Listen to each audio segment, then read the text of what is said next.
ఈ మర్నాత ఈరోజు మనం చెప్పుకునే వాక్యం ఏంటంటే కీర్తనలు 106వ అధ్యాయము 22వ వచనం. ఎర్ర సముద్రం వద్ద భయం పుట్టించు క్రియలను చేసిన తమ రక్షకుడైన దేవుని మర్చిపోయింది.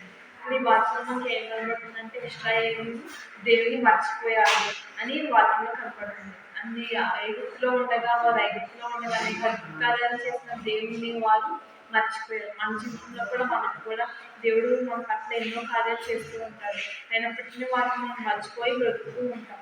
అలాగా మనం ఉండకూడదు. దేవుని ఆశ్చర్యాలను జ్ఞాపకం చేసుకుంటూ గుర్తు తెచ్చుకుంటూ బ్రతకాలి. అలాగే 43వ అధ్యాయంలో అనేక పర్యాయాలుగా ఆయన వారిని వినిపించాను. ఆయన వారు తమ ఆలోచనను అనుసరించి తిరుగుబాటు చేయించుకోవచ్చు. మొట్టమొదటిగా ఇశ్రాయేలు ఏం చేశారంట?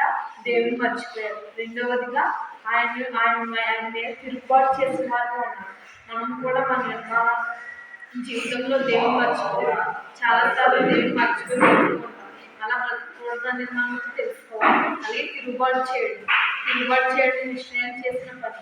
దేవుని మర్చిపోయారు. రెండవదిగా తిరుగుబాటు చేశారు. అందువల్ల అనేక సంవత్సరాల బాధ్యతలను వాళ్ళు మునిగిపోయారు. కాబట్టి మనం అందరం రక్షణగా ఉండకుండా దేవుని జ్ఞాపకం చేసుకుంటూ ఆయన ఆశ్చర్యకార్యాలను స్మరిస్తూ నిత్యం ఆయనలో ఉండే కృప దేవుడు మనందరూ తెచ్చారు. కొద్ది దేవుడు మీ అందరికీ